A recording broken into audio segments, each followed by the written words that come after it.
Boa noite a todos. 21 horas, vamos dar início então ao nosso 21º webinar. Eu sou o Ricardo Kleber e dessa vez não como um convidado, mas em definitivo integrando a equipe Claves, e vamos seguir num tema que tem sido solicitado bastante tanto em eventos de segurança, dentro da Academia Claves, nos eventos da Claves e Brasil afora, que é forense em redes ou análise forense em redes de computadores. Nós vamos hoje bater um papo aqui dentro desse webinar. Quem está aqui interagindo com a gente, temos 32 participantes conosco ao vivo, mas como todo webinar da Claves, ele vai ficar disponível, vai ser gravado, editado e disponibilizado depois.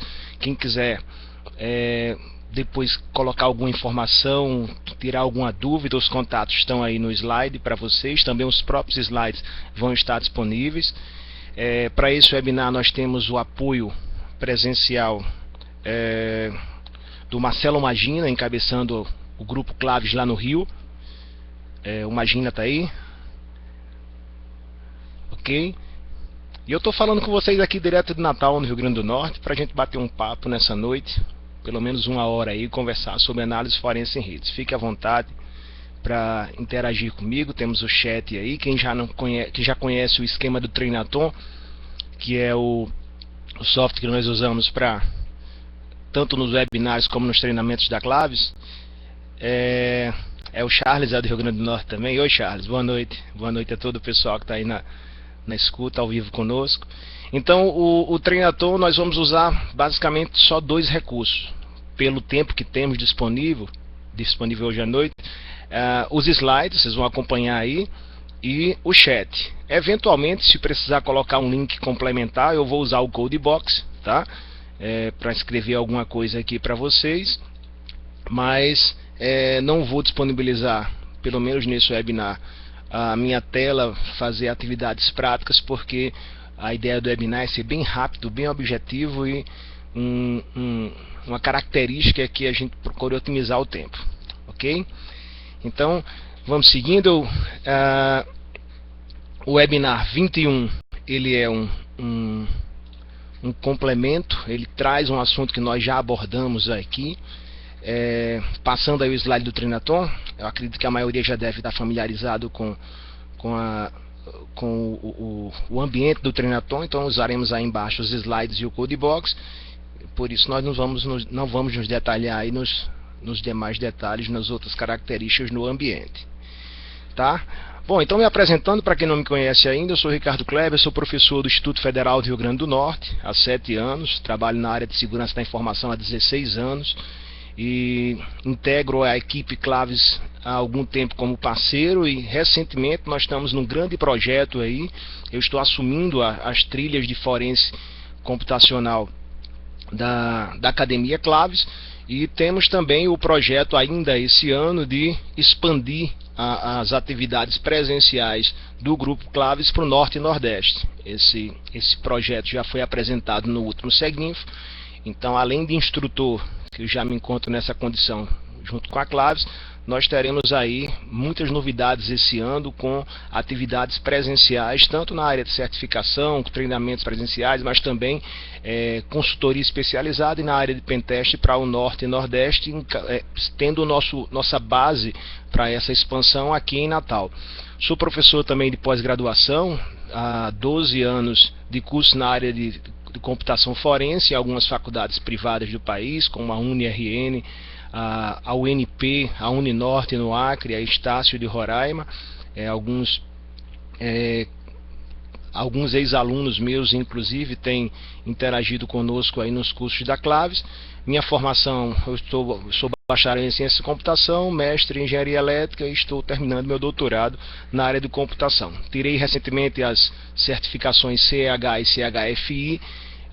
Estou tirando o CEI para ser um instrutor credenciado pela ICCONSIO, para dar os cursos da ICCONSIO na área principalmente de forense computacional. Nós temos aí na Claves uma pessoa, um instrutor, e na realidade um dos diretores, que especialista nessa área também, mas que não só nessa área, ele é uma sumidade, o Rafael Soares, e a ideia também de integrar esse grupo Claves é dar uma força ao Rafael, que comanda essa equipe a partir do Rio de Janeiro, e nós vamos comandar uma outra equipe aqui, mas sempre em comum acordo nas atividades da Claves Rio. E algumas palestras minhas aí embaixo, vocês podem ver o link para o meu site, com algumas palestras, inclusive algumas delas com vídeos, a maioria delas os slides e algumas com vídeos. Quem quiser dar uma olhadinha depois em alguns assuntos que nós vamos comentar rapidamente aqui, e que eu vou fazer referências a algumas conversas que nós já tivemos, seja em podcasts, seja em outros webinars, em cursos e palestras que eu tenho feito tanto pela Claves como pelo próprio IFRN nessa área de segurança da informação. Fique à vontade para a gente interagir aí, se quiser tirar uma dúvida relacionada direto ou indiretamente com o que a gente está conversando hoje. A ideia do webinar é essa também, uma troca de experiências. Bom, então vamos lá. Falando de análise forense em redes, nós tivemos, sob o comando do Rafael, o webinar 2, falando desse assunto.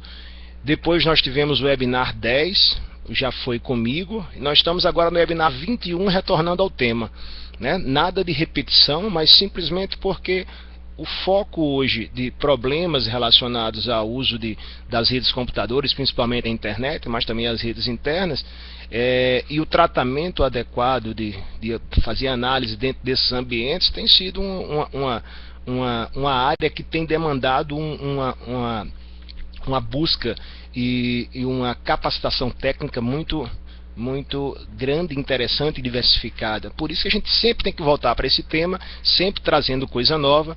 É muito comum, ao terminar as conversas que a gente tem em palestras, em eventos sobre análise forense em redes, durante a conversa surgirem outros furos, né? A gente pode ver, nós podemos ver aí, por exemplo, que há menos de 3 dias foi divulgado mais um problema aí envolvendo o tráfego do WhatsApp, a localização, a divulgação de localização via WhatsApp usando o Google Maps, que foi descoberto por uma universidade americana que não usa criptografia. Então isso já está sendo explorado. Explorar convenientemente com ferramentas as novas vulnerabilidades é um fato que faz com que esse assunto sempre venha à tona. Há 2 semanas tivemos o problema que ainda não foi completamente resolvido, mas que causou um grande impacto. Nós conversamos sobre isso no Segninfo, que foi o Heartbleed, a vulnerabilidade na implementação OpenSSL, que possibilitou aí por 2 anos uma quantidade absurda de ataques e de formas relativamente simples para se conseguir explorar as redes ou os sistemas baseados em redes para se recuperar informações privilegiadas, independente ou apesar de se utilizar criptografia nesses sistemas. Então, esse webinar é mais um, e provavelmente vamos conversar em outras oportunidades sobre isso. E principalmente um dos objetivos também de retomar esse assunto é que nós teremos um curso começando no próximo dia 17, de análise forense em redes EAD na Claves, e esse curso tem sido apresentado e disponibilizado. Vocês podem dar uma olhada na página da Claves, que ele está dentro da academia da trilha de forense. Vamos já conversar sobre isso, e também é dado de forma isolada em função de algumas pessoas que já têm conhecimento na área de forense, mas que precisam de se atualizar e se adequar em conceitos, ferramentas e técnicas para trabalhar na área de análise forense em redes. Também pensando nisso e pela carência no mercado de informação atualizada e substancial, principalmente em português, eu vou aproveitar o espaço e fazer uma propaganda que em dezembro eu lancei esse livro que está aí no slide, Introdução à Análise Forense em Redes, pela Novatec, o primeiro livro em português específico sobre isso, um livro que eu fiz com muita...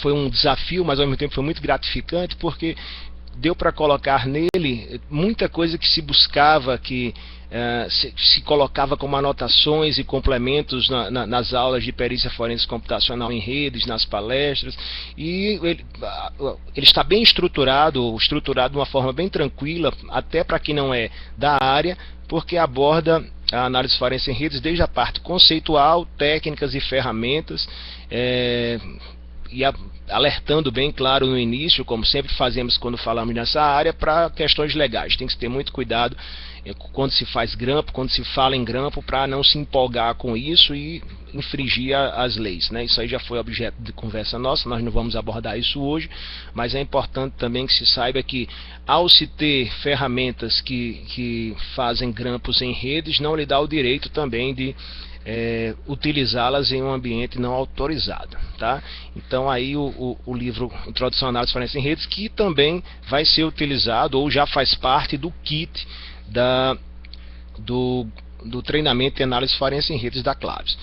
Então esse curso, então, ou essa disciplina, esse curso está dentro da trilha de forense computacional da Claves, que tem 80 horas de formação e é composta de 4 módulos: análise forense computacional, análise forense computacional em redes, análise de malware e forense computacional e direito para peritos forenses, gestores, pentesters e administradores de redes.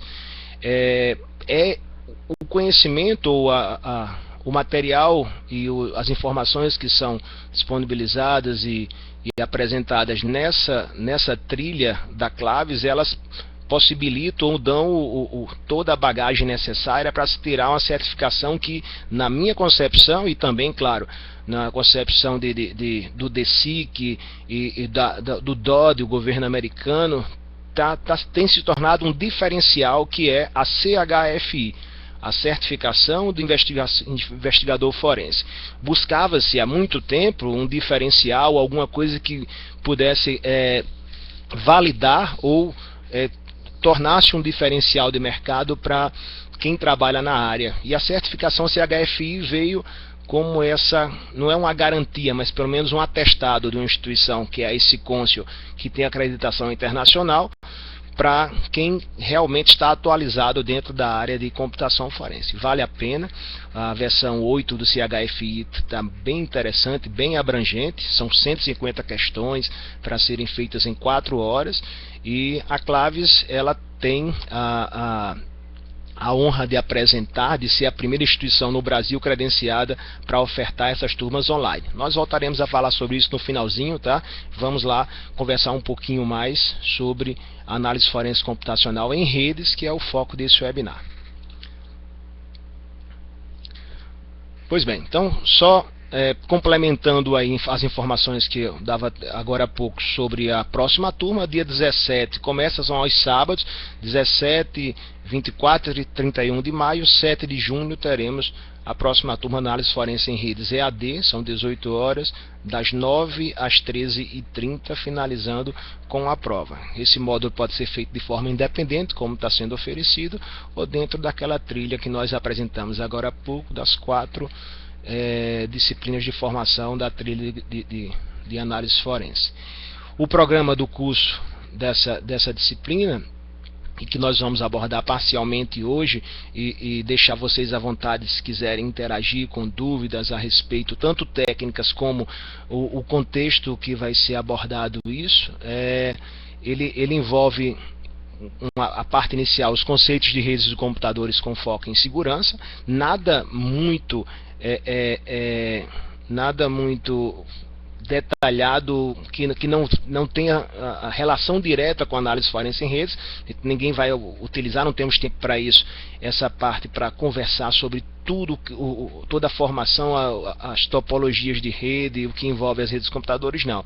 A ideia é, de uma forma prática e bem rápida, pegar ou abordar os principais conceitos que vão ser relevantes na hora de analisar pacotes em redes, lá na segunda etapa do curso, para que se entenda e tenha muito claro como é que funciona a comunicação, por exemplo, entre uma sessão envolvendo duas máquinas, os protocolos de transporte, endereços IP, serviços envolvidos.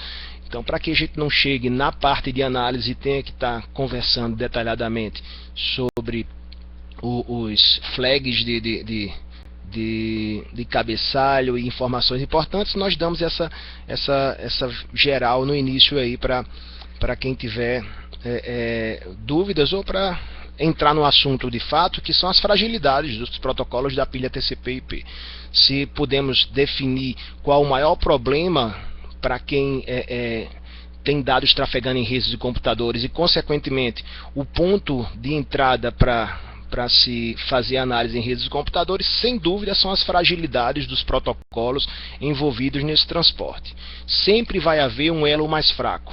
Quem trabalha com análise forense em redes, a exemplo de quem trabalha, ou pelo menos se diverte ou atua com soluções de insegurança da informação em redes de computadores, analisar essas fragilidades. Onde é que está o elo mais fraco? Se é no meio, se é no início, se é no fim, se é no cliente, no servidor. Então nós vamos apontar aí as principais fragilidades, algumas delas clássicas e colocadas propositalmente no início da internet, e outras que foram surgindo ao longo do tempo. A segunda parte é a captura de pacotes em redes. Isso aí é fundamental se saber o que se vai grampear, como se vai grampear, onde se colocar o grampo. Vamos falar aí tanto da parte de hardware como de software. Ferramentas de análise de protocolo de rede seria uma terceira etapa, quando depois do grampo se faz a análise do que foi capturado. Que ferramentas se tem disponível para isso, que técnicas devem ser utilizadas, que informações podem ser extraídas. A criptografia aplicada às redes de computadores, vamos analisar até onde é verdade que a criptografia garante o sigilo no processo, a privacidade no processo de transmissão de dados, e verificar alguns ataques que se transformaram naturalmente em técnicas para se realizar grampos. Quando não se quebra a criptografia, mas se burla esse processo, ou se tenta descobrir um método, um ponto vulnerável no transporte desses dados de forma encriptada. E aí nós entramos numa área específica que já foi abordada também pelo Nelson Murilo em outros webinários e treinamentos, que é a fragilidade dos principais protocolos que buscam garantir a segurança das redes sem fio. Sem dúvida, hoje, pela diversidade e quantidade de redes sem fio, não tem como falar em análise forense em redes sem que se aborde as principais fragilidades de redes sem fio. E o curso como um todo extremamente prático, é natural que se use ou se utilize exercícios e estudos de casos práticos, coisas atuais. Pois bem, o público-alvo: técnicos, analistas, administradores de redes que desejam obter o conhecimento e as habilidades técnicas necessárias à realização da investigação forense em redes. Então, todos aqueles que têm interesse na área, mas principalmente quem está trabalhando ou quer trabalhar nessa área. Eu convido, inclusive, está em finalização de edição o podcast 10, que gravamos antes de ontem, que falamos sobre o mercado de certificação, e nós traçamos bem qual é o perfil hoje de quem trabalha na área de análise forense computacional. Antes só os peritos oficiais, mas que hoje é um mercado que sem dúvida tem uma carência muito grande de conhecimento, mas cada vez mais tem uma carência também de pessoas. Então precisa-se de pessoas em quantidade para atuar nesse mercado com capacitação. Então não é só o curioso, mas aquele que quer se inserir nessa área. E sugere-se um conhecimento prévio de TCP/IP, de redes de computadores, e um pouco de utilização das ferramentas tanto em ambientes Linux como em ambientes Windows. Vamos procurar variar aí também para atender aos dois gostos, já que a análise forense em redes em si não independe, ela independe de sistemas operacionais, mas ferramentas disponíveis para ambos os mercados ou ambos os públicos vão ser apresentadas.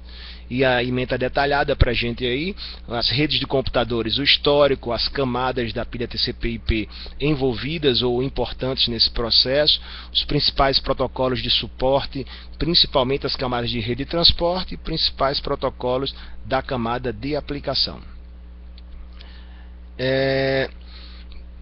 O segundo ponto ainda do curso é a captura de pacotes em redes de computadores.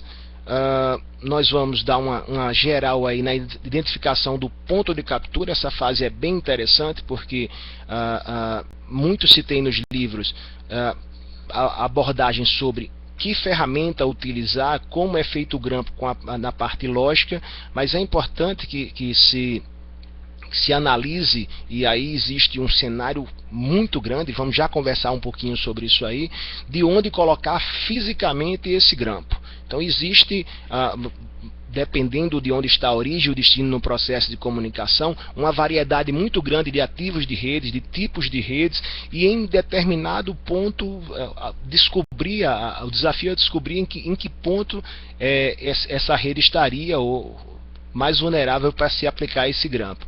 O funcionamento do grampo digital, e nós vamos abordar aí uma dúvida também que é muito comum é muito comum quando se fala de grampo, que é a diferença entre modo promíscuo e modo monitor. Nós abordamos isso no livro, no curso, e é interessante também que isso esteja claro, que quando nós usamos redes sem fio, simplesmente habilitar o modo promíscuo não é suficiente para se fazer um grampo, porque nós estamos falando aí de vários canais de comunicação, e em cada canal desse, dependendo da quantidade de roteadores ou pontos de acesso de rede sem fio que existam no mesmo canal, eu posso ter vários equipamentos usando o mesmo canal. Então é importante que se entenda o funcionamento do modo monitor também, para se ampliar o conceito que já se tem, se já é visto em sala de aula nos cursos de graduação e técnicos sobre modo promíscuo. O modo monitor é uma ampliação desse conceito na hora em que nós tratamos também os grampos ou o processo prévio de execução de um grampo em rede sem fio. Só verificando aqui a pergunta do Charles: protocolos de dispositivos intermediários como switches e roteadores são abordados? Sim, eu vou conversar sobre isso daqui a pouco, Charles. Dar uma geral nesse cenário, e a gente vai detalha isso no curso, mas vamos conversar já sobre isso aí também. Mostrar o quão importante é a nuvem, né? Porque muita gente vê as redes de computadores como dois computadores, um cliente e um servidor, e no meio a nuvem. E onde colocar o grampo nessa nuvem é extremamente importante, e vamos conversar sobre isso daqui a pouquinho aí. Os formatos, a captura de redes cabeadas e sem fio, formatos de captura, texto pleno ou padrão PCAP, fundamental que se utilize o grampo de forma correta, a biblioteca específica que garanta que o formato do dado que é capturado pode ser, ele é reconhecido ou validado e utilizado pela maioria das ferramentas de análise, que não se perca dados em função disso. Então não basta apenas utilizar um grampo, mas se guardar essas informações, os dados que trafegam de forma conveniente. Não é simplesmente no formato PCAP, mas também aplicar filtros para que não se perca pacotes por descarte. Há uma frustração muito grande quando se faz um grampo, está no momento certo, se encontra o local correto para fazer o grampo, mas ao fazer a captura, por uma falha no filtro utilizado, na configuração do seu sniffer, você perde por descarte alguns pacotes, não consegue remontar a sua sessão. Isso é preocupante. E a otimização da captura com aplicações de filtros e parâmetros adequados. Tá? Então, só para mais dois slidezinhos aqui falando sobre o curso, e a gente já conversa sobre essa parte principal que o Charles tocou, que é o meio do caminho, ou os equipamentos ativos de redes envolvidos entre cliente e servidor na necessidade de um grampo. A fase de análise de pacote, as características de comunicação e identificação de tráfego, principais ferramentas de análise de tráfego de rede, utilização de filtros e técnicas para reconstrução de sessões, protocolos inseguros, a recuperação de informações críticas, principalmente dados de autenticação ou credenciais de usuário, login e senha, que é o grande trunfo de quem faz o grampo de rede, para buscar assumir a identidade do usuário, capturar informações sensíveis como login e senha, e a recuperação de arquivos trafegados em rede, né, que nós utilizamos, o jargão é o data carving, também utilizado uma técnica também utilizada em análise forense de mídias, que é a recuperação de arquivos que trafegaram, seja ele anexado a e-mail, seja ele dentro de sessões HTTP, seja ele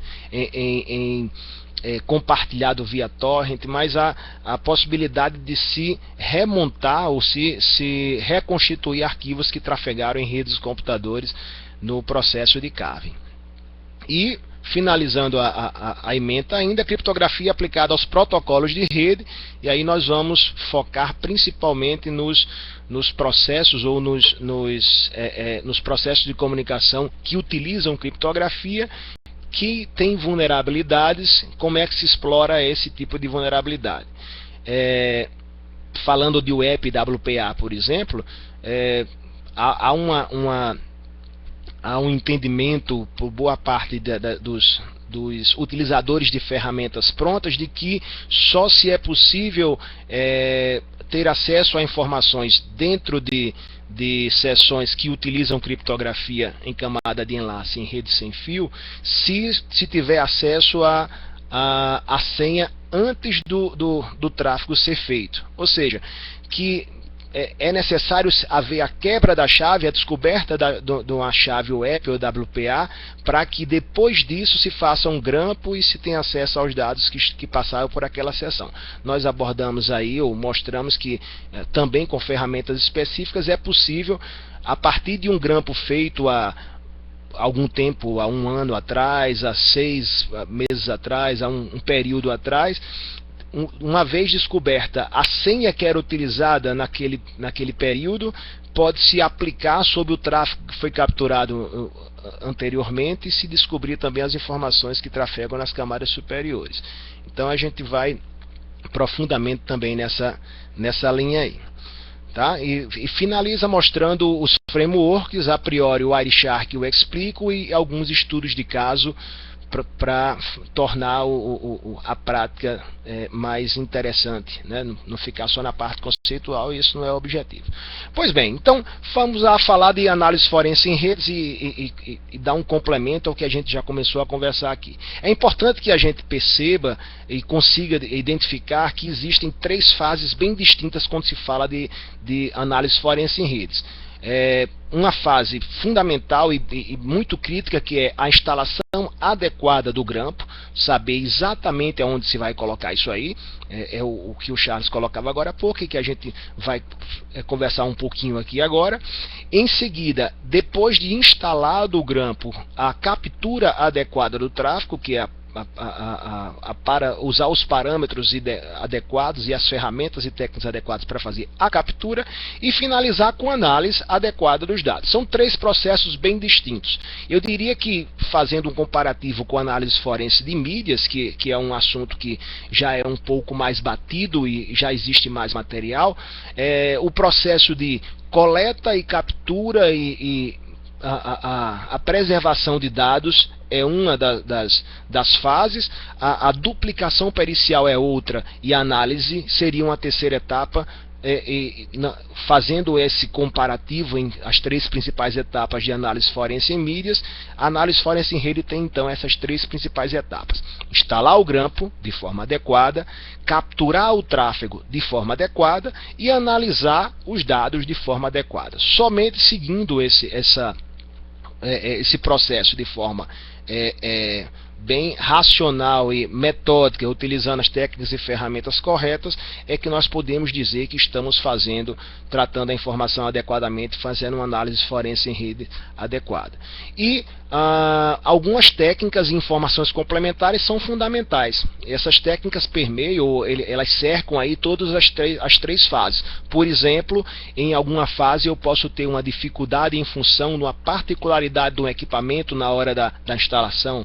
Eu posso ter uma dificuldade em função do sistema operacional na hora da captura. Eu posso ter uma facilidade em função da fragilidade dos protocolos na hora da análise. Ou posso ter um complicador, que é a utilização de criptografia adicional em um processo que parecia ser simples durante a captura, mas na análise eu tenho uma segunda camada de criptografia, eu preciso de técnicas e ferramentas adequadas para isso.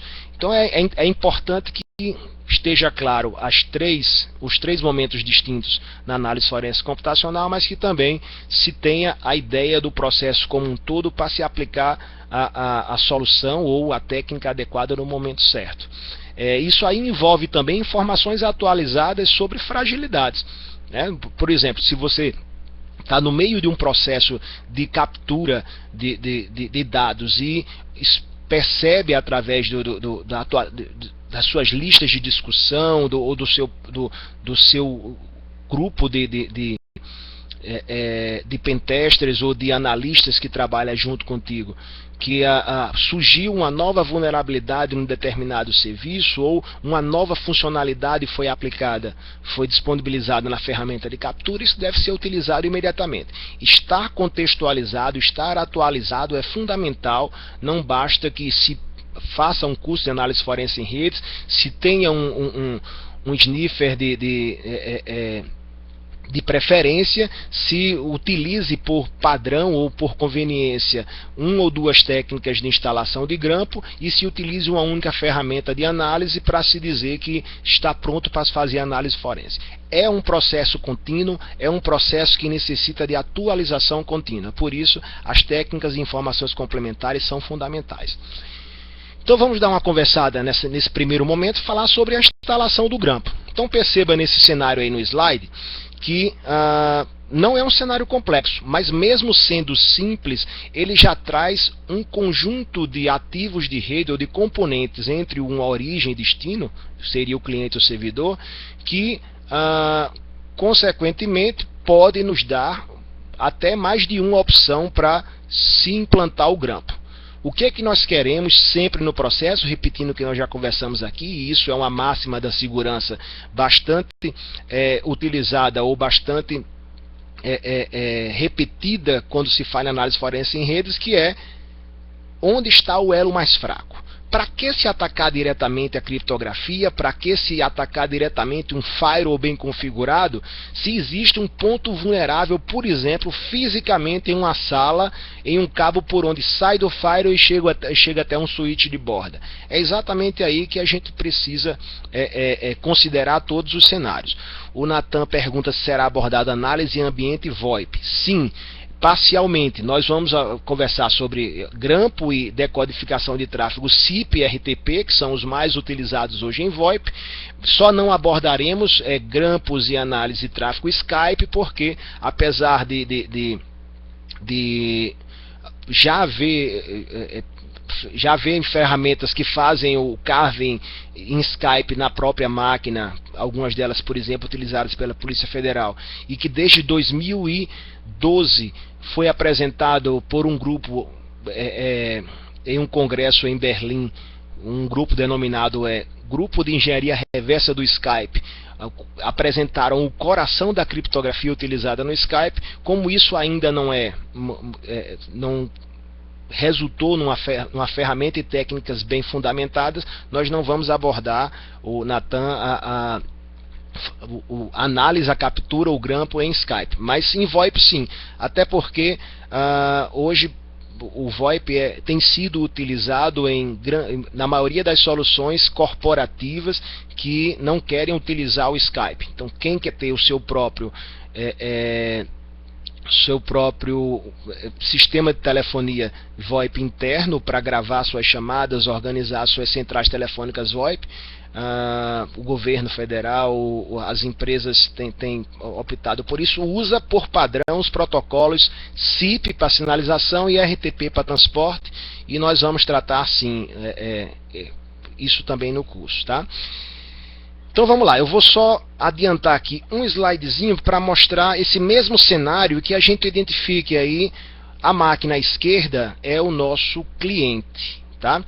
Deixa eu botar aqui a setinha do apontador que o Marcelo me ensinou aqui a utilizar.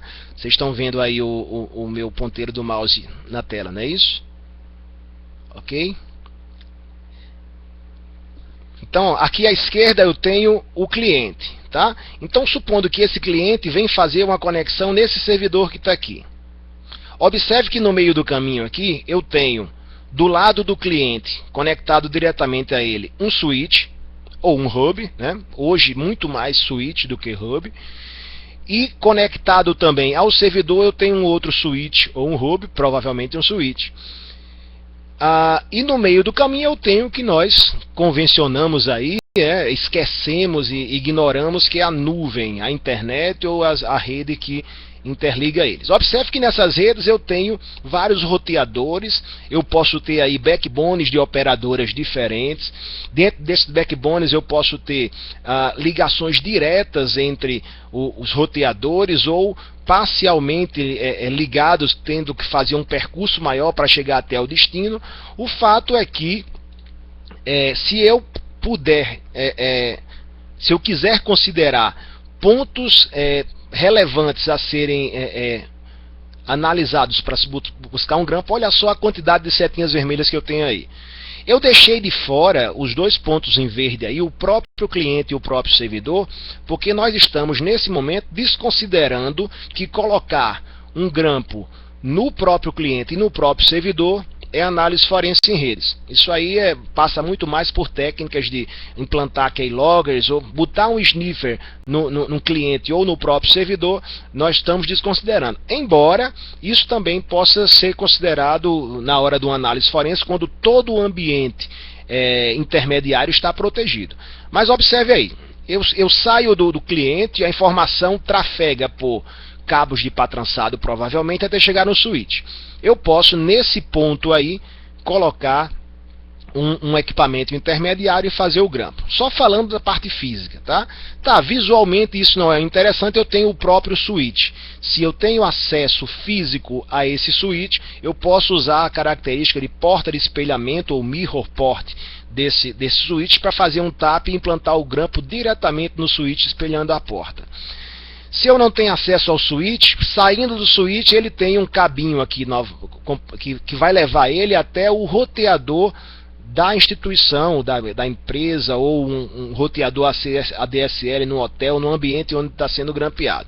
Nesse meio do caminho eu também posso fazer a implantação de um equipamento, seja ele um hub, seja ele um switch com porta de monitoramento, seja ele uma bridge, para fazer o grampo.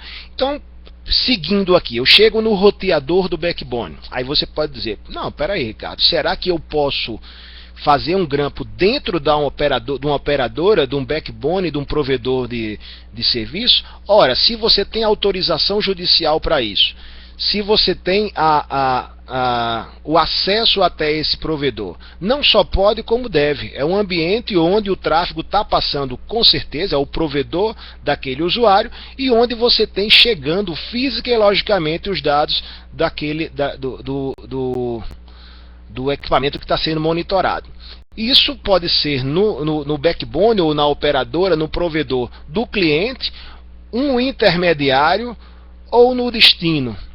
Tá? Se vocês fizerem uma busca ou nas informações recentes, por exemplo, sobre os grampos da NSA, um assunto que tornou essa área bem mais popular. Até algum tempo atrás nós falávamos de grampo de rede e pouca gente se interessava por essa área, que achava que era paranoia, que ninguém estaria grampeando pessoas que não têm informações tão críticas para serem grampeadas. E vocês vão ver que no debate recente sobre os grampos da NSA, começou-se a apresentar na mídia especializada e também na grande mídia popular, que grampos são feitos há décadas. Você pode encontrar notícias, por exemplo, de que as fibras transoceânicas, ou seja, os cabos que levam os dados de um continente a outro, eram e foram motivo de grampo. Submarinos com equipamentos especializados foram utilizados para fazer grampos abaixo de nossa vista, dentro dos mares próximos aos cabos. Não é paranoia, não é exagero, tudo isso é possível. E aqui está representado por essa grande nuvem. Claro, se você é mesmo sendo um agente da lei, mesmo sendo um perito oficial e tem autorização para grampo, é muito mais fácil e até mais barato e tecnicamente mais simples de se fazer um grampo dentro de uma sala de um backbone de um provedor. Mas veja que nós, quando falamos de grampo, nós estamos também falando de grampos que envolvem inteligência, que envolve espionagem. E quando isso é um cenário real e você faz parte desse contexto, não sei se alguém aqui faz parte desse contexto, eu não faço, de ser um cyber espião, mas que pode se utilizar dos mais diversos meios para explorar a nuvem intermediária. E o fato é que, quanto mais longe se está da origem e do destino da comunicação, mais se está no meio, mais difícil de ser observado, de ser detectado. Então existem cenários sim em que o elo mais fraco ou o mais conveniente pode ser também a nuvem. E chegando ao destino, eu tenho o switch, o equipamento final no qual está conectado o servidor. O próprio switch também pode ser utilizado para se grampear. E por último, a conexão física do cabo desse switch ao servidor também pode ser utilizado. Mais uma vez, reforçando que estou desconsiderando o grampo aplicado diretamente sobre a origem e o destino. Nós tivemos recentemente, e isso foi o objeto também de uma conversa no último Seguinfo, que deve estar disponível aí no blog do Seguinfo nos próximos dias, quando nós falamos sobre análise forense em redes ou o mercado de certificação no último Seguinfo, eu tive que abrir um espaço de pelo menos uns 15 minutos para um assunto que aconteceu há 24 horas antes de iniciarmos o Seguinfo, que foi exatamente o Heartbleed, onde muita gente passou a chamar ou a considerar o Heartbleed um ataque de vírus. Inclusive portais especializados diziam o vírus Heartbleed, de forma errada trataram como vírus, e outros também chegaram a considerar ou disseram que era uma falha do protocolo SSL, outros ainda disseram que era uma nova modalidade de grampo. Nenhum dos três, por isso que a gente teve que chamar a atenção para essa realidade. Não, eu não. Se você fala dessa instalação no seu livro, sim, Leandro, eu falo sobre a instalação do grampo físico. Pensei que era sobre o Heartbleed. Eu não teria como falar do Heartbleed no livro. Numa próxima edição é interessante até talvez a gente citar, ou nós citarmos, porque foi uma falha que sem dúvida provocou aí uma grande desconfiança se de fato a criptografia utilizada ou as ferramentas de criptografia utilizadas são e continuam convenientes para nos garantir a privacidade. Pois bem, o Heartbleed ele não é um vírus, ele não é uma modalidade de grampo e ele não é uma vulnerabilidade na criptografia. Ele é uma fragilidade ou um ponto vulnerável explorável dentro de uma implementação de um protocolo de criptografia chamado SSL, na realidade dentro de uma funcionalidade do OpenSSL chamado Heartbeat. Por isso o nome é Heartbleed. O Heartbeat, ou a batida do coração, é uma técnica ou um método utilizado pelo OpenSSL para que cliente e servidor verifiquem se estão ativos, se estão ainda respondendo. E o Heartbleed recebeu esse nome porque seria um sangramento do coração, um ataque diretamente sobre o processo de Heartbeat. E esse processo, para deixar bem claro, e porque a gente está falando nisso agora, nesse desenho aí seria possível, usando o Heartbleed, acessar dados diretamente no equipamento cliente ou diretamente no equipamento servidor. Foi essa conversa que nós tivemos, que num primeiro momento utilizou-se ataques para buscar informações diretamente nas porções de memória que carregavam informações críticas no servidor. E na sexta-feira, próximo ao Seguinfo, nós vimos que ataques também estavam sendo feitos contra áreas de memória ou porções de memória no cliente também. E depois disso nós tivemos aí outras informações de chaves privadas de clientes sendo descobertas a partir do ataque Heartbleed também, fragilidades de VPN, não só de certificação de servidores web com HTTPS. Então todas as soluções que utilizavam de alguma forma o OpenSSL e se valiam mesmo sem saber do Heartbeat como método para garantia de atividade, estariam e estão vulneráveis a isso. Pois bem, então o Heartbleed foi bem contextualizado nesse momento, para que a gente veja que, mesmo diante de todos os pontos que teríamos aí propícios a implantar o grampo, utilizando uma informação nova nesse cenário, nós poderíamos aplicar um ataque ou uma técnica desse tipo e extrair informações críticas também do cliente e do servidor. Isso não seria um grampo. O grampo presume que você tem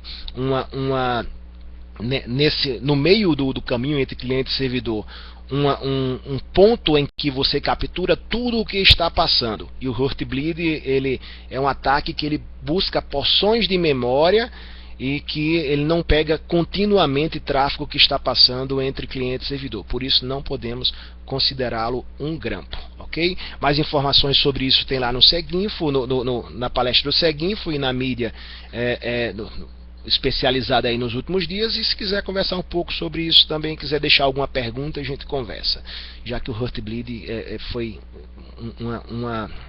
tão falado nos últimos dias e com razão ainda é um problema até hoje. Então nós mostramos ali o cenário físico de implantação do grampo, as vários locais onde seriam os pontos vulneráveis ou onde seriam os pontos, o elo mais fraco. O que eu posso fazer, em que local eu posso instalar esse grampo? Se o ambiente é baseado em hub, basta se conectar a um hub desse, que eu teria informação passando em broadcast ou no próprio barramento do hub. Como isso não é mais uma prática comum, se eu tenho ambientes baseados em switches, no próprio switch, se eu tenho ambientes baseados em rede sem fio, monitorando a própria rede sem fio, em roteadores, se eu tenho acesso ao próprio roteador, colocando um grampo dentro do próprio roteador, do Firewall, que o Firewall como filtro de pacotes é também um roteador, colocar um grampo dentro do próprio Firewall. E em bridges é uma solução que é pouco utilizada, mas extremamente eficiente quando se prepara uma máquina em nível 2 que só repassa os pacotes, e nesse repasse de pacotes, sem fazer roteamento, eu instalo um grampo. Então ela fica quase que transparente na rede, já que não precisa nem de endereçamento IP, e eu posso fazer grampo diretamente sobre as bridges. Tá, mas se eu não quiser utilizar a estrutura da rede, eu posso fazer uso também de recursos que extrapolam o grampo passivo. Essa é o grande filão, ou a grande sacada daqueles que têm atuado no mercado de insegurança nos últimos tempos. Ainda bem que a criptografia, o uso de criptografia e o fortalecimento dos protocolos começou a ser implementado na maioria dos serviços disponibilizados via rede. O que isso implicou num primeiro momento? A diminuição da eficácia dos ataques man-in-the-middle passivos, ou seja, a instalação de elementos intermediários que grampeiam a rede, mas não interceptam, não impedem nem modificam o pacote. Simplesmente extraem uma cópia e deixam esse pacote passar. Os ataques man-in-the-middle passivos, o grampo convencional, de nada começaram a não valer de mais nada, porque a informação utilizava a criptografia. Só um momento, deixa eu ver aqui a pergunta do Charles. No switch precisa ser alguma VLAN específica, caso esteja sendo usado em VLANs? Sim e não, Charles. Depende da configuração do switch. Mas o espelhamento de portas, você pode colocar numa porta de monitoramento, numa mirror port, configurar no próprio switch para que ele grampeie uma VLAN ou que ele grampeie uma porta física do switch, onde passa o tráfego de várias VLANs tagueadas, e uma vez que ele captura o tráfego de todas as VLANs, na fase de análise e consequentemente de separação de informação para chegar a alguma informação crítica, aí você teria o tráfego de todas as VLANs. Então é possível sim, no switch, já se utilizar a porta de monitoramento para fazer o grampo em uma VLAN específica, mas geralmente, quando não se sabe ao certo em qual VLAN está passando o tráfego que vai ser fruto de investigação, se faz o grampo em todas as VLANs ou na porta física e depois se faz essa separação depois que é feito o grampo. Ok? Então, o ataque man in the middle, ou homem no meio passivo, é o grampo convencional. Eu coloco o grampo, grampeio e depois analiso o que foi que passou por ali. Se eu uso criptografia, algum método de criptografia, esse ataque passou a ser ineficiente. Consequentemente, os novos tipos de ataque a redes de computadores passaram a utilizar as técnicas de man in the middle ativo. Quando eu, ao invés de só grampear, eu utilizo técnicas complementares ou técnicas seriam técnicas não convencionais para forçar a saída do ambiente seguro, ou forçar o elo mais fraco que não existe. Veja bem, não é a quebra da criptografia, mas o ataque de man in the middle ativo, eu altero, eu mudo a percepção do cliente e do servidor sobre onde estão as pontas de abertura e fechamento de criptografia, para que, ganhando a confiança desses dois, eu instale um elemento ativo no meio do caminho. Essas técnicas também são utilizadas, podem ser utilizadas para grampos. Então veja bem, aqui é um aprendizado ou uma utilização do que tem sido utilizado para praticar delitos, infrações, ataques contra redes que utilizam criptografia, também na análise forense de redes. Você tem autorização para grampear, o ambiente é seguro, utiliza criptografia, você pode utilizar ataques ativos. Que ataques ativos são esses que se espelham nos ataques a redes de computadores? Ou que técnicas de análise são essas que se espelham nos ataques? Uma delas é a farm scan. Na hora em que você, já que não consegue fazer a interceptação do dado no meio do caminho de forma passiva, você altera configurações de elementos, por exemplo, de servidores de resolução de nomes, como servidores DNS, ou o arquivo hosts, arquivos que dizem ao cliente aonde está o servidor, e força o cliente, ao invés de ir para o site legítimo, o servidor DNS fake faz com que o usuário seja redirecionado para um site intermediário fake. Quando eu falo de site intermediário fake, seria um site com um destino com aparência semelhante à aparência do site destino. Essa técnica é utilizada de forma tem sido utilizada de forma contundente e com êxito pelos atacantes para se capturar dados sigilosos. Mas se você quer de fato fazer o grampo, o site fake não vai resolver nada, porque você não está se colocando no meio, está desviando a atenção do cliente, e o máximo que se vai conseguir é pegar informações de login e senha a partir, se você conseguir induzir o investigado que está no cliente a colocar suas informações confidenciais. Sem dúvida, um ataque apresentado na Black Hat de 2009, a Black Hat, um congresso hacker que ocorre anualmente, mais ou menos no mês de agosto, nos Estados Unidos, e tem sido referência para que se entenda como está o mercado de insegurança e que se trabalhe na área de segurança da informação.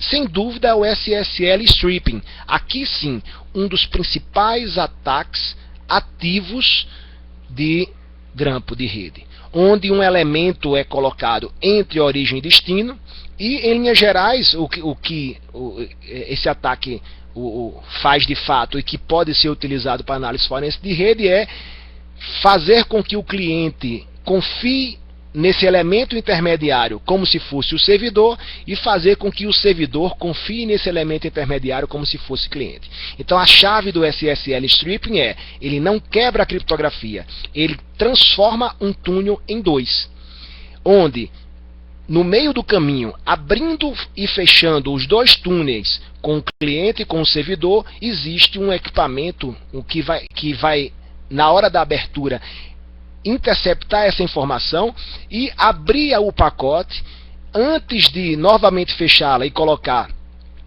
no destino para o servidor, fazer o grampo da informação limpa. Esse é um dos principais ataques ativos utilizando redes de computadores e que é apresentado e hoje tem se popularizado como uma técnica de análise forense em redes em ambientes onde todo o meio de campo está protegido por criptografia.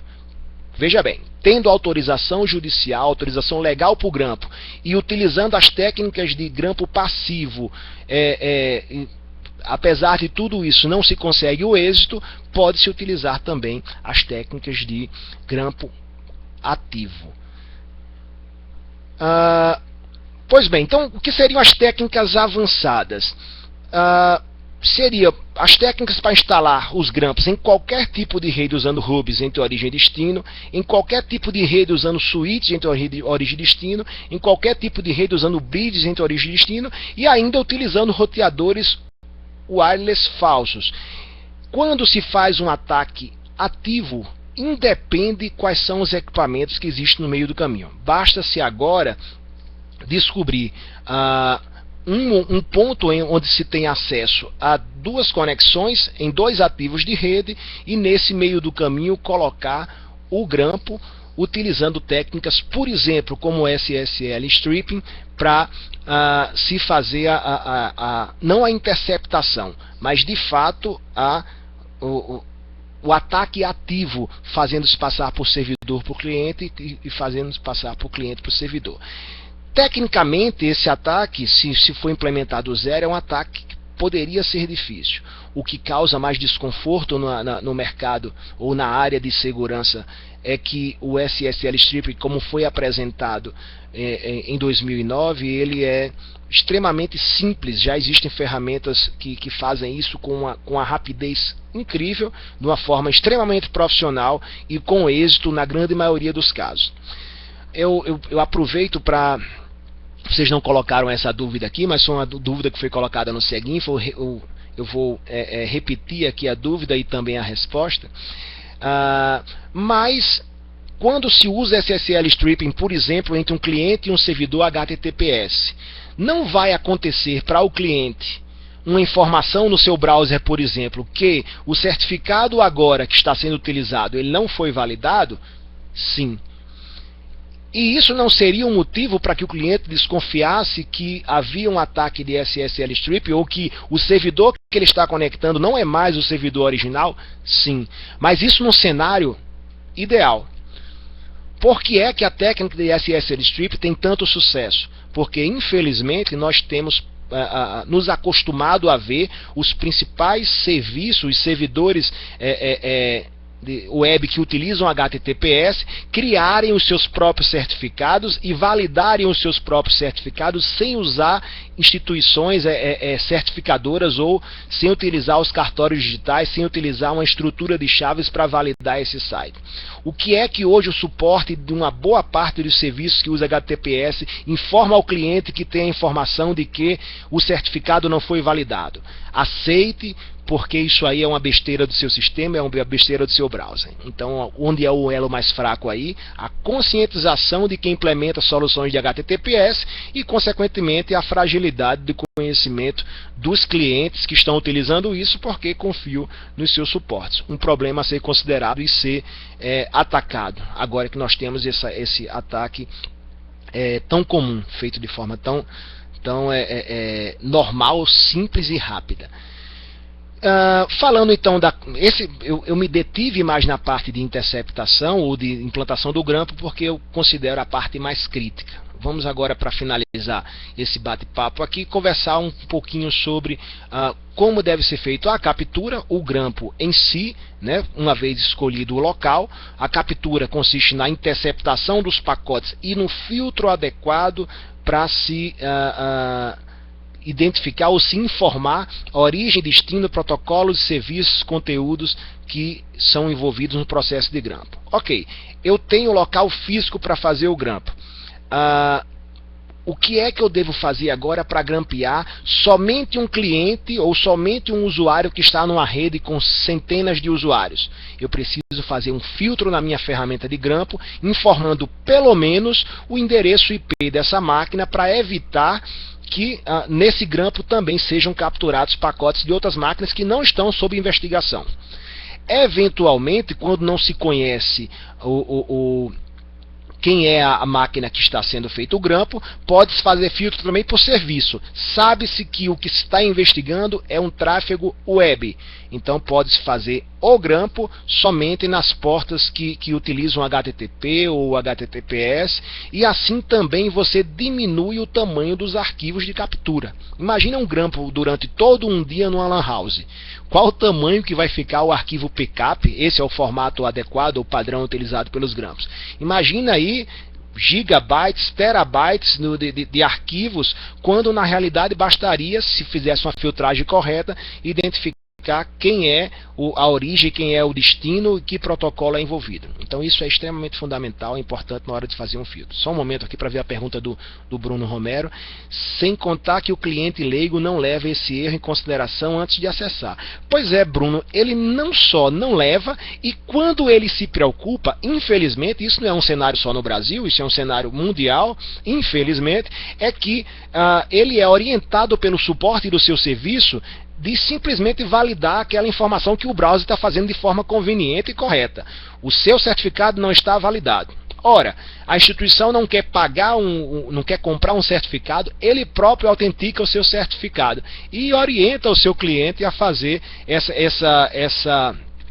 ele assinalar que confia no serviço. E é um prato cheio por aqui. Se o cliente confia num servidor que se auto-certifica, ele também vai confiar no man in the middle ativo que também se certifica. Que ele não vai saber nesse momento se quem está certificando aquela conexão HTTPS, se é de fato o destino ou se foi um equipamento colocado no meio do caminho ali, né? E essa é uma preocupação que tem que ser tratada na ponta, com os usuários, com aquelas empresas, as instituições que ofertam serviços baseados em HTTPS.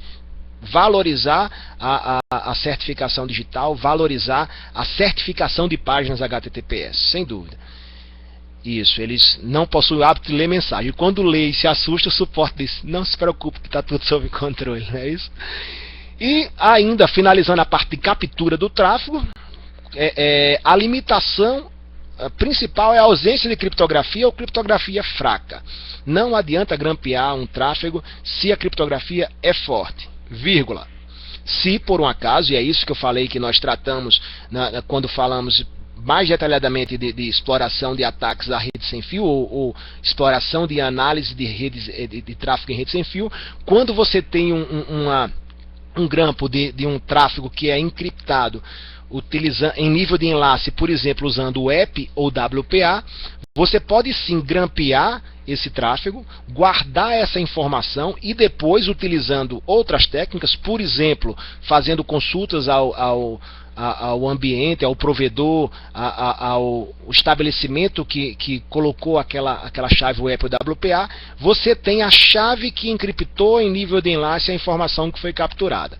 Então, você tem hoje ferramentas que são capazes de aplicar essa chave posteriormente a um tráfego a um arquivo de tráfego que foi grampeado há algum tempo atrás e fazer aí a quebra ou o desembaralhamento, a descriptografia em nível de enlace, e depois que isso é feito, toda a pilha superior, a camada de transporte e principalmente os dados que estão na camada de aplicação ficam vulneráveis, ficam disponíveis para quem fez o grampo. E por fim, a análise de dados. Depois de se fazer o grampo corretamente, fisicamente, se fazer a captura corretamente, deve-se passar para análise de dados. Também pode ser utilizados filtros. Observe, como nós falamos, que de repente você tem aí um grampo de dezenas, milhares de gigabytes, de terabytes, e você, depois que fez o grampo, percebeu que podia ter aplicado um filtro que não aplicou no momento do grampo. Você pode utilizar ferramentas de pós-captura, onde você aplica filtros em um tráfego PCAP, gera um novo tráfego PCAP filtrado com informações por exemplo, de endereço IP de serviço, e esse arquivo menor, consequentemente, fica mais fácil de analisar nas ferramentas de análise. Essas ferramentas e frameworks, nós falamos principalmente aqui do Wireshark, que é uma ferramenta aberta, e do Xplico, que é uma ferramenta também aberta e que tem se melhorado a cada dia, uma ferramenta em desenvolvimento, e podemos estender isso aí para outros frameworks que existem no mercado, como o NetWitness, uma ferramenta fechada, mas muito interessante. O mais importante nesse momento é saber que não se pode deter, não se deve deter a análise a uma ferramenta, principalmente se o resultado não é o satisfatório. Não se pode desistir em função da ferramenta que não lhe deu o resultado satisfatório. A manipulação dos arquivos backup, a identificação de origem e destino, data e hora, protocolos e dados, e finalmente, se for necessário, a recuperação de arquivos capturados no tráfego. É muito comum hoje, num cenário de grampo, se buscar, por exemplo, a troca de imagens, a troca de fotos que caracterizaria um crime que foi feito utilizando computadores, um PDF que foi trocado, né? Então, quando é um arquivo, você pode utilizar técnicas de carving em redes e recuperar esses arquivos. Claro, o conteúdo ou a busca pode ser pelo conteúdo de um e-mail. Se for, aí a técnica já não é de carving, você vai recuperar aí o protocolo ou os dados trafegados no protocolo SMTP e vai verificar o corpo do e-mail. São ferramentas específicas para cada caso. É importante que na análise de dados se utilize a ferramenta adequada para o que se quer fazer. Alguém agora há pouco me perguntava se vamos ver VoIP. Sim, e é nesse momento que é importante que a gente coloque que o Wireshark, né, o sucessor do Ethereum, ele se especializou em analisar, em depurar e em separar tráfego VoIP. Hoje o Wireshark tem uma aba específica para telefonia, onde você pode verificar, entre outras coisas, em um grampo de VoIP, desde o processo de sinalização entre dois terminais de telefone, na hora em que quantas vezes tocou um telefone VoIP antes do outro atender, e depois quem são os IPs envolvidos, e consegue-se a partir então separar o tráfego, o RTP, e você ter aí a conversa, isolar a conversa do que se falou, do que se escutou em canais VoIP. Com certeza é uma abordagem, é uma ferramenta muito interessante o Wireshark para analisar isso aí. Mas o Xplico não fica atrás não, ele tem também o NetWitness que eu falei aqui também, e nós vamos mostrar também outras ferramentazinhas aí de análise de dados interessantes, né, que não temos a oportunidade nesse momento de nos aprofundar nas ferramentas, por isso ficam essas três aí. Finalizando aí, fiz o grampo, selecionei o local, utilizei a ferramenta correta, utilizei os filtros corretos, fiz a análise. Quais seriam as informações complementares? O que eu tenho de novidade? Tem que se estar atento sempre, por exemplo, e principalmente à legislação de grampos no Brasil. Desde a legislação de grampo telefônico, que foi aprimorada, uma lei de 1996, para grampos telemáticos, que fazer grampo à torto e à direito, fazer grampo sem autorização judicial, é tipificado como crime. Então não adianta pegar o conhecimento que tem no livro, o conhecimento que tem no curso, no que a gente conversou aqui, e usar isso aí em ambientes sem autorização. Então muito cuidado, é bom se utilizar em ambientes controlados, mas na hora em que se tem autorização, também deve-se ter cuidado para isolar. Por isso a importância do filtro, para que não se capture informação de quem não deve. Oi, Charles. O problema é que os clientes não possuem o hábito de ler mensagens. Isso. Equipamentos utilizados pela polícia, eu falei nisso sobre o Seguinfo, aí eu tenho o link depois para os slides do que nós conversamos no Seguinfo. A nossa polícia utiliza equipamentos para fazer grampo de telefonia há bastante tempo. Nós citamos lá o Aico, o Sombra, o Guardião, o mais recente, o CIS, interceptações móveis, utiliza o Stingray, que é um equipamento que o governo americano já usa. Eu não tenho conhecimento se já se usa no Brasil, de se fazer interceptação usando ambientes móveis. O fato é que a migração também das soluções chamadas law enforcement, ou de uso exclusivo das polícias, estão migrando para grampos de dados também. Isso é análise forense, mas que existe uma certa limitação para a gente tratar nisso no curso aberto. Primeiro porque eu não tenho acesso a isso, o instrutor que não conhece a ferramenta não é interessante comentar. Mas também não tenho acesso porque não sou policial e isso é uma coisa bem específica da academia. Mas temos sim bastante ferramentas, a maioria delas com código-fonte aberto, algumas pagas, outras com valores bem acessíveis para se fazer o grampo, se fazer análise. As técnicas para tratar dados criptografados quando possível, é importante se usar isso aí. Eu gostaria de citar, por exemplo, que um serviço bastante utilizado, que recentemente recebemos a informação que chegou aos 500 milhões de usuários, o WhatsApp.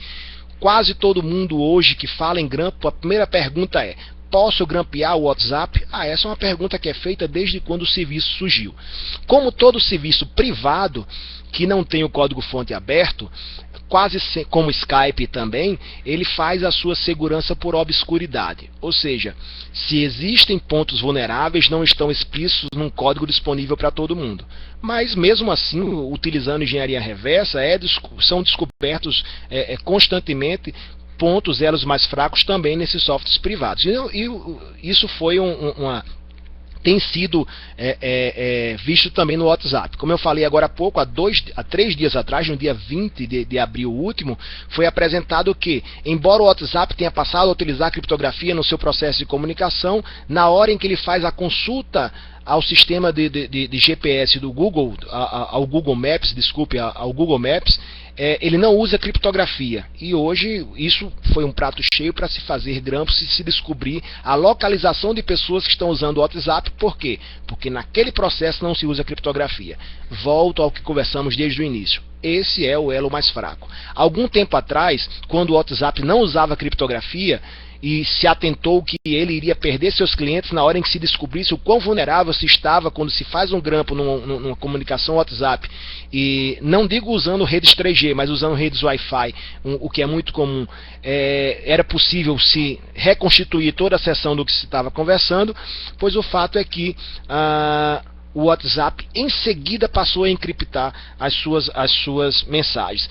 O problema foi que assim que isso foi feito, em seguida foi descoberto que o WhatsApp utilizava uma chave única, ou seja, bastava-se grampear uma conversa WhatsApp, aplicar essa chave única, a chave que encriptava também desencriptava, ou seja, era uma chave simétrica e se tinha acesso às informações que estavam ali dentro. Felizmente, depois dessa descoberta, aparentemente, mais uma vez, segurança por obscuridade, não se tem acesso a informações de conversa WhatsApp porque eles passaram a usar a criptografia, até que se descubra um novo elo mais fraco. Por isso que é interessante estar sempre atualizado. E novos serviços de comunicação na web. Estamos falando agora do WhatsApp, falávamos de Skype até algum tempo atrás, da conversa Skype, falávamos de MSN Messenger há 3 anos atrás, falávamos de Orkut há 5 anos atrás. O fato é que novos serviços surgem e naturalmente novos pontos vulneráveis e também uma área bem mais abrangente para se estudar e se descobrir pontos para se fazer grampo. O que é que se tem de novidade e que era um sonho de consumo para quem queria fazer grampos em sistemas fechados, os grampos em sistemas celulares. E eu deixo aí também um convite para que vocês deem uma olhada nas palestras. Eu apresentei na última Campus Party em janeiro, e no GTS, no grupo de trabalho em segurança do Comitê Gestor, em dezembro, um furo que foi apresentado na DEFCON, um evento de insegurança também nos Estados Unidos, que ocorre logo em seguida a Black Hat, que é o grampo em telefonia celular usando uma fragilidade que são as extensões de sistema de celular para ambientes que têm sinal fraco. Uma tecnologia chamada Femtocell, já utilizada pelos Estados Unidos desde 2007, por grandes provedores como a Verizon, onde foi descoberto a vulnerabilidade, e que é uma técnica ou um serviço que vai ser disponibilizado no Brasil nos próximos dias. Eu digo isso porque no mês de novembro de 2013 foi que essa técnica foi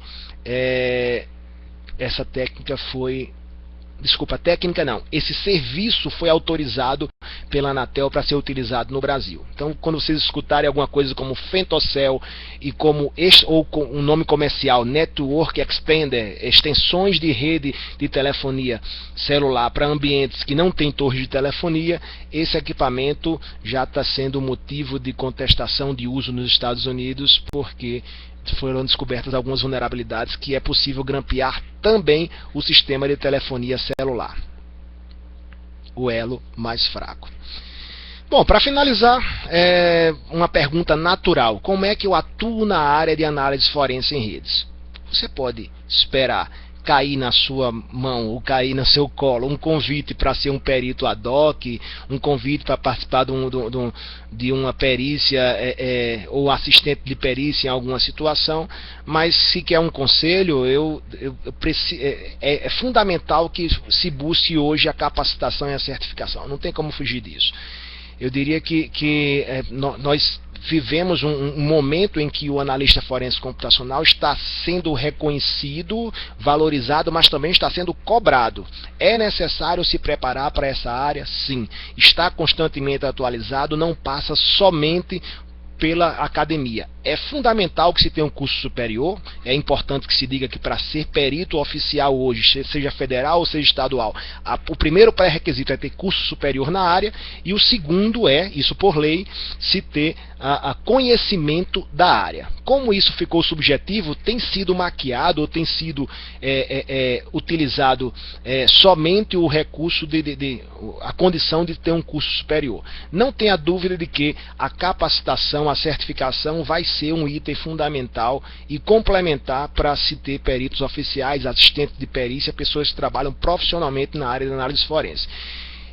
O governo brasileiro, sabendo disso, tornou mandatório que todos que trabalham direto ou indiretamente, veja bem, diretamente são servidores que trabalham com segurança do governo federal, e indiretamente prestadores de serviço na área de segurança para o governo federal brasileiro. Hoje a norma 17 e 18 do DSIC, que é o órgão ligado ao Gabinete de Segurança do governo federal, essa norma mandatória diz que vai ser pré-requisito e deve-se imediatamente passar a se adequar. Se isso é feito numa instância federal, que fez essa normativa baseada também na obrigação do governo americano via Departamento de Defesa, o DoD, que também torna obrigatória a maioria das certificações, a principal delas, eu diria que sem dúvida, a CHFI, a certificação em computação forense, ou investigador forense certificado. A Claves, como eu falei no início,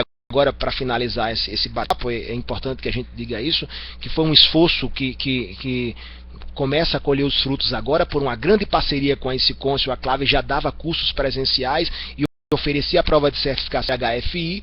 Hoje, a Claves não só é a primeira instituição no Brasil a ter o curso EAD de preparação para o CHFI, como também passou a ofertar o material o material de forma remota, com acesso remoto. Ao invés de você ter os seus livros dá para ver ainda, os seus livros de formação, como os que eu estudei para o CHFI, a nova modalidade de oferta do ambiente da Icicôncio para que você acesse o material online também é bem interessante. E um outro trunfo é que também a partir desse ano não vai haver necessidade de você que mora fora do estado do Rio de Janeiro precisar ir à Claves fazer a prova de certificação CHFI. A partir desse ano também estão autorizados os centros Prometrics, basta que você adquira o voucher e faça a certificação CHFI onde você estiver.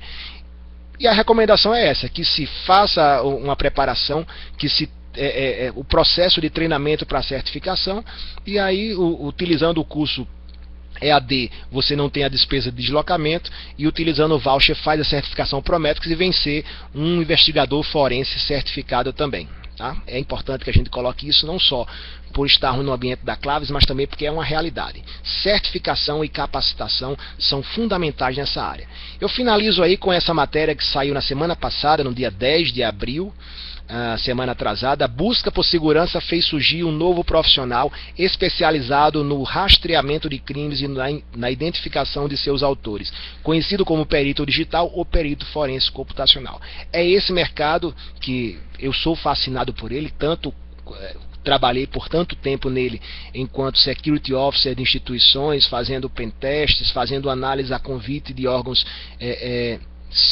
estaduais e federais, e que hoje ensino e compartilho com vocês aqui. É um mercado, é uma área fascinante, e trabalhar com o que se gosta numa área nova e que exige esse nível de atualização é fantástico. Convido vocês para fazer parte disso aí também. Ok? Aí eu tenho... Vocês têm disponível aí o site ricardokleber.com, onde tem algumas palestras e vídeos que eu citei durante esse webinar, tá? Vídeos de pelo menos uns 10 anos para cá, temos mais de 20 palestras lá na área de computação forense, segurança de redes, e claro, o site da Claves também cada vez mais vai ter material nosso, já que a partir de agora nós fazemos parte também com muito orgulho do time da Claves. Meu e-mail, meu Twitter, e finalizamos a nossa conversa. Deixa eu só responder algumas questões aqui que eu não finalizei. O Emerson, para fazer a prova tenho que fazer o curso? Boa pergunta, Emerson. Existe nesse momento você precisa fazer o curso de preparação para o CHFI. Isso não é uma exigência da Claves. Na realidade, isso é uma exigência do programa. Você faz o treinamento oficial e ao final você faz recebe o certificado de conclusão do treinamento, isso não é da Claves, da própria ICConsio, e precisa apresentar o certificado de conclusão do curso para utilizar o voucher e fazer a prova. Isso pode ser feito num espaço muito curto, mas por enquanto ainda é obrigatório sim. Acho que sua pergunta é se você poderia só comprar o voucher e fazer a prova, né? A priori, pelo menos por norma da ICConsio, isso não pode ser feito ainda, tem que se fazer a preparação. Mas eu convido vocês a fazer o treinamento, é um treinamento bem extenso, a prova tem 150 questões, bastante atualizadas, a versão 8 dela é bem interessante, e o material serve não só para se preparar para o curso, mas para ter como livro de cabeceira, de complemento, porque ele abrange realmente praticamente todos os cenários que a gente tem disponíveis. Forense em dispositivos móveis, um que não é tão citado hoje, forense com ferramentas como o Encase e o FTK, que são ferramentas pagas, mas também ferramentas gratuitas. É um bom material e bem abrangente. Ok? Alguma pergunta mais, pessoal? Acho que estouramos bastante o nosso tempo, era 1 hora, temos 1 hora e 23, eu acho que eu converso um pouquinho demais. Então, é isso aí. Quem tiver mais alguma questão pode me mandar por e-mail, ricardo@claves.com.br. Quero agradecer a vocês que estiveram conosco até agora nesse webinar 21. Ainda temos 25 participantes na sala. Muito obrigado pela presença. Quando esse vídeo estiver disponível depois no site da Claves, aqueles que quiserem se comunicar conosco, tem os canais aí via Twitter, via e-mail, via página. E agradecer também o apoio de quem ficou até agora conosco lá na Claves, encabeçado pelo o Marcelo Magina. Acho que o Marcelo ainda está acordado aí também, né? E até a próxima. Convido vocês a acessar o material, os podcasts, os Seg Infocasts e os webinars da Claves e participar conosco desse mundo da segurança da informação. Boa noite, muito obrigado e até uma próxima oportunidade. Valeu.